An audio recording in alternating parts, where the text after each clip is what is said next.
ভাই, তুমি ওই জঙ্গল দিয়ে যেও না। ওই বনে অনেক ভয়ানক প্রাণী আছে, তারা তোমাকে খেয়ে ফেলতে পারে। তুই আমার থেকে অনেক ছোট আর অনেক ভীতু। আমি ওসব ভয় পাই না। আমি এক্ষুনি ওই বনে যাচ্ছি। যেও না ভাই।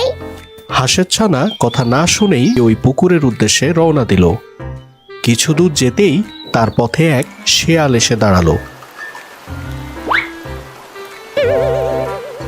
আরে, এতদিন খাবারের পেছনে আমি ঘুরতাম, এখন দেখি খাবার নিজেই আমার কাছে চলে এসেছে। ভারী মজা তো। কে তুমি? আমার পথ আটকালে কেন? কেন আবার?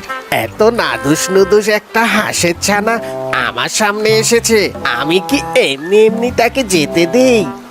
তোমায় আমি অনেক মজা করে খাবো। আজ আমার দিনটা খুব ভালো।